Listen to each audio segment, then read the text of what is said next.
안녕하세요. 오늘은 매헌 윤봉길 선생님에 대한 말씀을 드리도록 하겠습니다.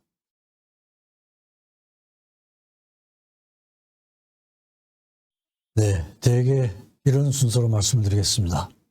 요즘 나라가 많이 시끄럽습니다. 시끄럽고 어딜 봐도 나라를 생각하는 사람은 별로 없고 다투기만 하고 이상한 짓들을 하도 많이 해서 과거 저희들의 선조들 중에서 좀 모범이 될 만한 분들을 몇 분 골라서 말씀을 드리도록 그렇게 하겠습니다.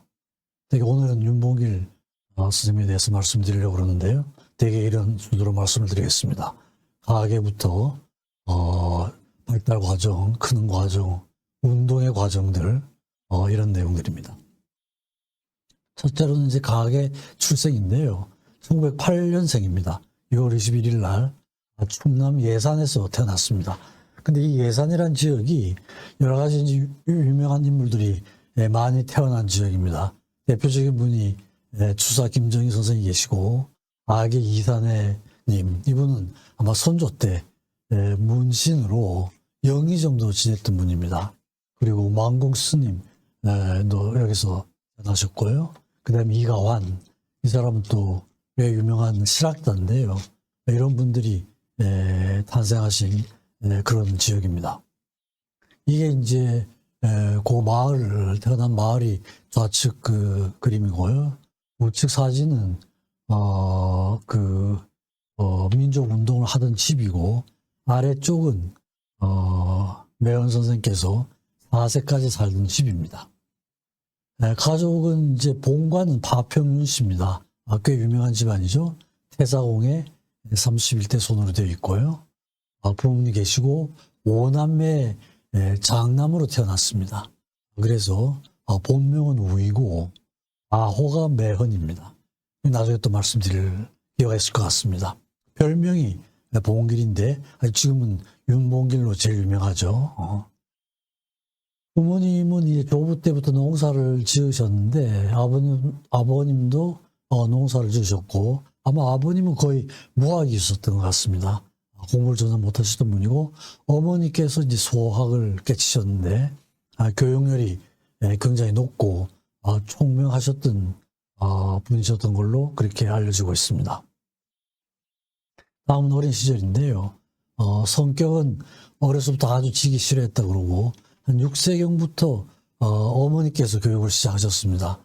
그리고 또 백부께서 아마 한학에 꽤 능통하셔가지고 백부에게 천자문, 동문선습, 호학 등을 공부를 했습니다.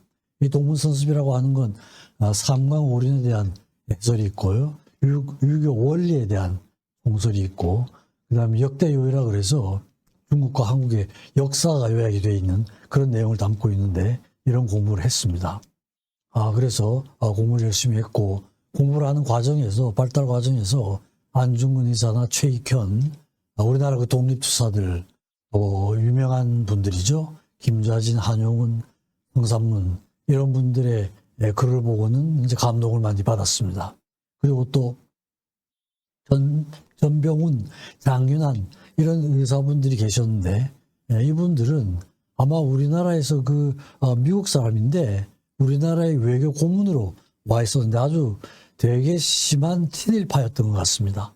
그래서 그냥 일본이 강점을 한 게 이게 제대로 한 것이다 말하자면 이런 식으로 이제 계속 떠들고 다니고 하니까 미국으로 돌아왔을 때 미국에 계신 이제 교포들 중에서 이분한테 처형을 해야 되겠다 이래가지고 권총을 쏜 분들이 계십니다.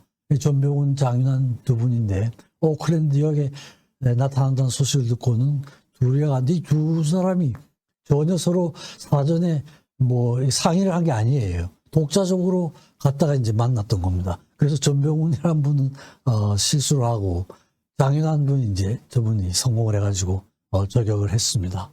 그래서 25년형을 받았는데 나중에 이제 그 정황이 좀 참작이 돼가지고 10년형으로 감형이 된 이런 역사가 있는데, 이런 걸 읽고는 굉장히 감동을 받습니다.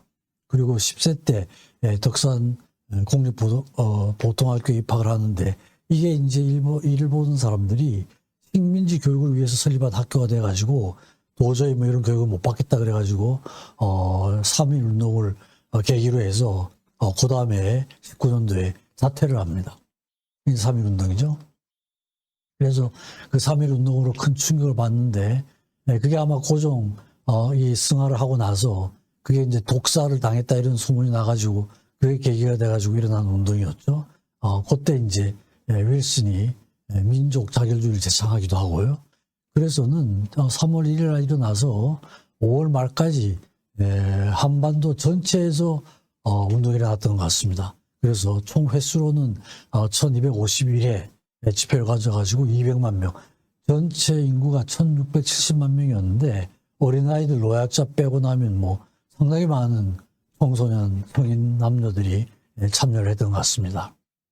그래서 정규 학교는 이제 자퇴를 해버리고 또 공부를 안 할 수가 없으니까 서당에 들어갔습니다. 오치서숙이라는 서당에 들어가서 그 매곡 성주로이라는 분을 만나서 또 계속 공부를 열심히 합니다. 사서삼경도 배우고 성경도 접할 기회가 되고요. 또 동아일보, 조선일보, 일간지도 계속 구독을 합니다. 현재 이제 사회가 어떻게 돌아가는지를 알려고 그러면은 신문을 봐야 되겠죠. 그죠? 또 개백이라는 잡지도 구독을 하고. 그런데 저렇게 공부를 하는 과정에서 한시하고 서예에 아마 뛰어난 재능을 가졌던 것 같아요. 그래서 제가 이 강의 제목을 달 때 시인인가 초사인가 이런 식으로 붙였는데 시를 상당히 잘 쓰셨던 것 같습니다.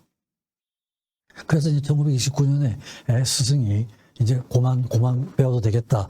그래서 이제 하산을 명했습니다. 근데 그 스승의 호가 매곡이었어요.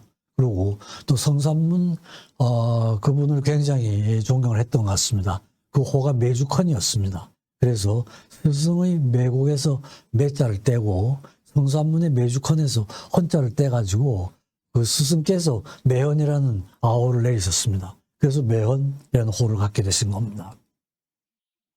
그 다음에 세 번째는 결혼과 자녀에 대해서 말씀드리겠습니다. 1922년에 14세 때 결혼을 했는데 한 살 위 배씨 교수와 결혼을 했습니다. 그래서 대개 이제 이남 이녀를 두게 되는데 막내 담은 출가를 임신한 상태에서 출가를 하게 됐습니다. 그러니까 이제 얼굴도 못 본 거죠. 그죠? 출가를 하고 나서 독립운동을 하기 위해서 집에서 나와가지고 나중에 낳게 된 아들입니다. 그래서 전체로는 이남 이녀가 되겠습니다. 교육활동인데요. 일단은 이제 그런 독립운동을 위해서 처음에는 교육활동을 시작을 했습니다. 오치서숙이라는 서당에서 이제 19세 때 나와가지고 자기가 그동안에 배운 걸로 문맹퇴치운동, 구국항쟁의 길, 농촌개몽운동, 야학 이런 것도 하고요. 또 내용적으로는 근검절약, 위생상태, 일상생활에 대한 거, 농업기술에 대한 거, 먹고 사는 문제, 일상생활에 대한 이런 걸 교육을 많이 했습니다. 그리고 이제 장소가 특별하게 없어가지고 자신의 집에서 시작을 했습니다. 그리고 이제 언론계, 종교단체하고도 연결해가지고 여러 가지 활동을 하게 됩니다. 그래서 조선일보, 동아일보하고 같이 힘을 합쳐가지고 문자 보급운동, 그 다음 동아일보하고는 분화로드, 이게 아마 인민소구로 하는 뜻인데 조금 이따 다시 설명을 드리겠습니다.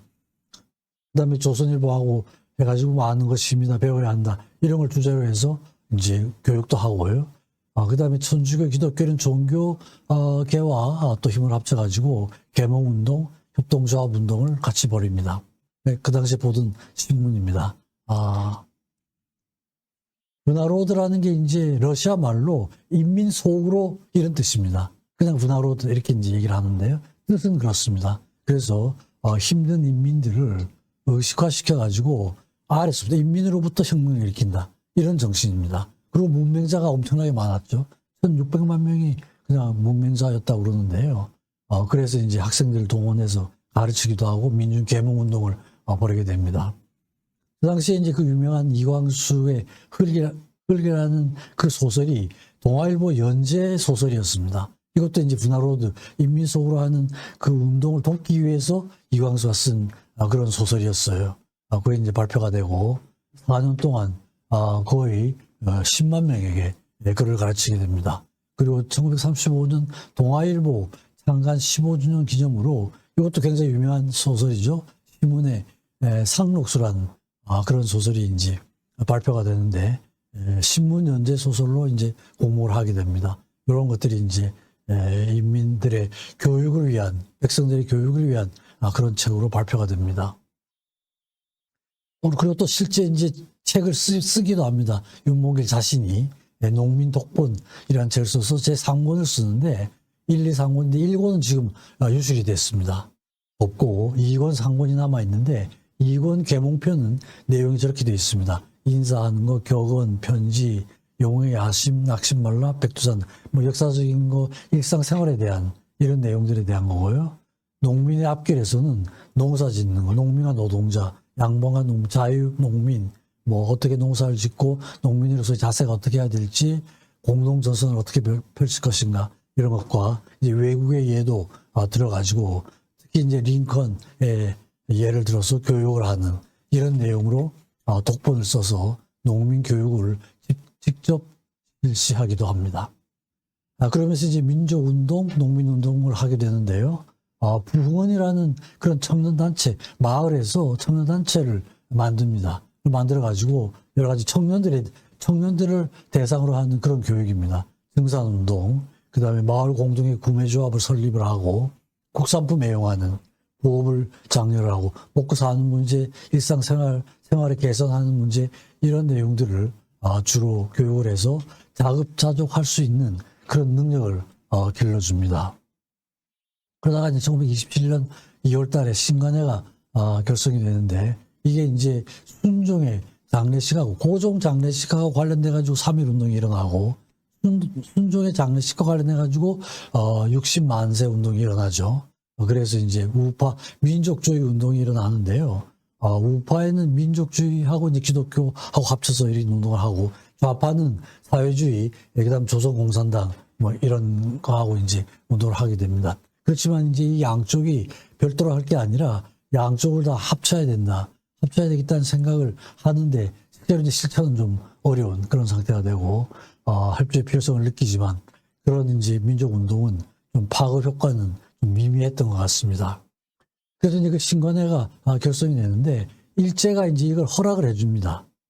이게 이제 좀 의외의 반응이라고 할 수가 있죠. 왜냐하면 신관회라는 것도 결국은 이게 항일 운동을 하는 그런 모임이거든요. 근데 이제 3.1 운동이 일어나고 60만세 운동 이런 게 이제 국민들 차원에서 일어나게 되니까 눌러만 가지고는 안 되겠다. 이런 생각을 했던 것 같아요, 일제들이. 그래서 이런 혁명 세력을 일반 민중들하고 격려하는 것도 있고 또는 양성화 시켜가지고 자기를 통제하여야겠다는 이런 그 목적으로 허락을 합니다. 하면서 오히려 이제 허락을 하고 자기들이 감시를 하는 이런 목적으로 이제 허락을 해줍니다. 그래서 그 내용적으로는 농민 교양을 함양을 하고 경작권 확보하는 거, 그 다음에 조선인 본위의 교양을 확보하고 언론, 집회, 결사, 출판 자유를 확보하는 거, 이런 내용들이죠. 협동, 조합운동. 그러니까 일제가 받아들이기는 어렵지만 그래도 그죠. 모르게 해서 문제가 커지는 것보다는 허락을 해주면서 통제를 하고자 하는 이런 목적으로 허락을 해주는 겁니다.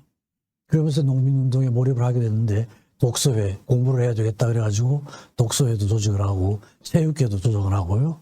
그리고 이제 항일 무장투쟁론. 그 당시에 이제 독립운동 중에서 어차피 이게 하려고 그러면 무장투쟁을 해야 된다, 일본하고. 이런 게 굉장히 강력하게 대두가 됩니다.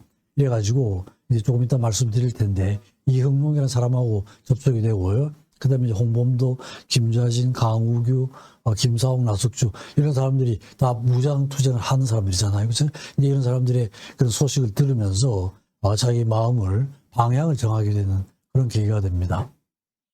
그리고 이제 일기도 계속해서 쓰고 그 일기가 나중에 이제 보물로 지적이 됐습니다. 그리고 지금 덕산에 고향의 중인항에 보존이 되어 있습니다. 그리고 학예도 하고 이러는데 그 학예도 해도 내용이 결국은 이제 항일, 약소민족의 울분을 그리는 이런 내용들이 되니까 와서 이제 보고는 경고를 하고 훈시를 하는 이런 내용이 있습니다. 그리고 또 월진회라는 걸 만들어가지고 농가 부업을 장려도 하고 그다음에 산림 녹화, 유시스를 재배하는 방법에 대한 교육, 학술 토론회, 학교회 이런 것도 개최하게 됩니다. 그리고 광주 학생회가 일어나게 되죠. 이게 이제 전국으로 확대가 되는데 이게 일어나니까 실제로는 직접 관여는 없었는데 이제 매연의 윤봉길 선생에 대한 감시가 심하게 됩니다. 그리고 이제 이형룡이라는 사람하고 접촉이 돼가지고 그 사람이 만주행을 공고를 하게 됩니다. 그래서 독립운동 출가를 하게 됩니다. 그 이응룡이라는 사람이 이제 그 독립운동원인데요. 아마 옛날에는 이 사람의 신분은 종교 잡지 기자로 이렇게 되어 있었는데 실제로 하는 일은 전국을 다니면서 열성적인 민족주의자를 포섭하는 이런 역할을 했던 사람 같아요. 그래서 이제 윤봉길하고 접촉이 된 거죠. 적정을 탐지도 하고 독립군 작전에 대비도 하고 군 자금도 모으고 김자진 장군 밑에서 대한독립군의 공작원이었습니다.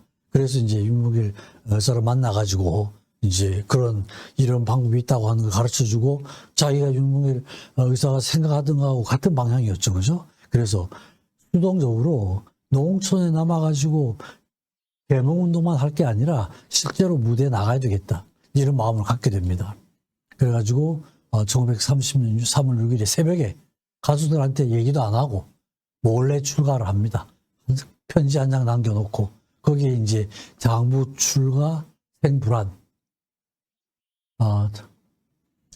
장부가 집을 나갔는데 살아서 돌아오지 않는다. 이런 각오죠. 그죠?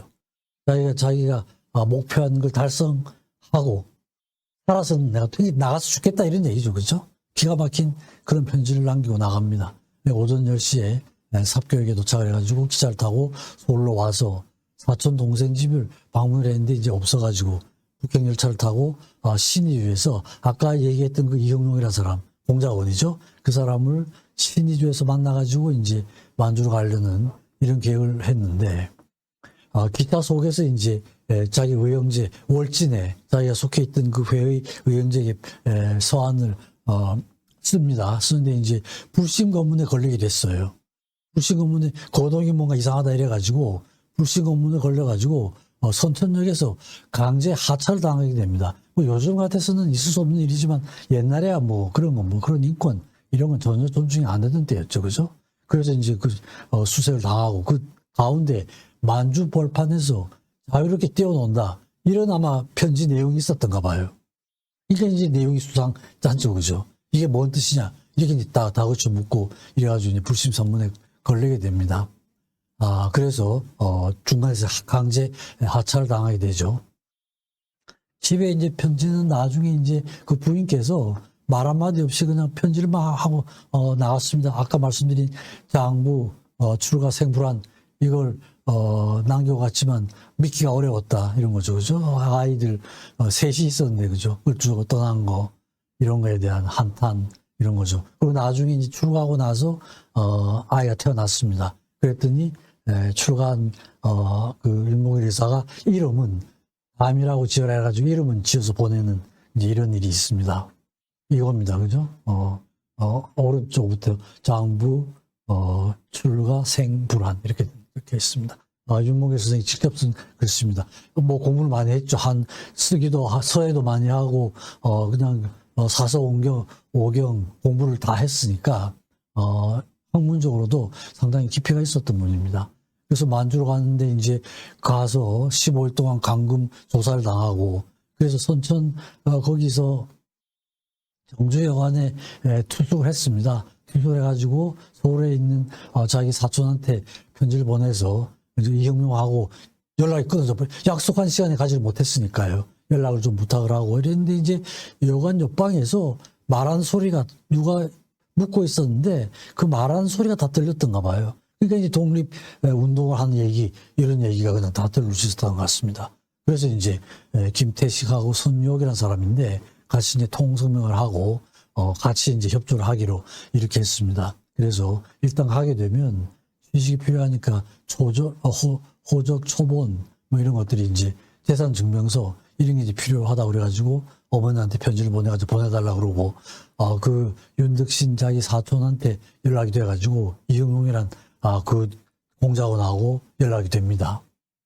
근데 그 당시에 이제 그 독립군 중에서는 김좌진 장군께서 상당히 열심히 하고 있었는데 아마 이 공산주의자한테 암살을 당했던 것 같습니다. 그래가지고 이제 구심점을 잃게 되고 가시고 만났던 그 사람에게는 취직을 포기하고 이영용과 함께 압록강 건너서 만주로 가게 됩니다. 그래가지고 이제 그 김태식이라는 사람하고 합류를 하게 되고 그래서 이제 묵을 데가 없으니까 독립군이 여러 군데 많이 있었습니다. 만주에는. 그래서 한 군데하고 접촉이 돼가지고 수경지에 도착을 하게 됩니다.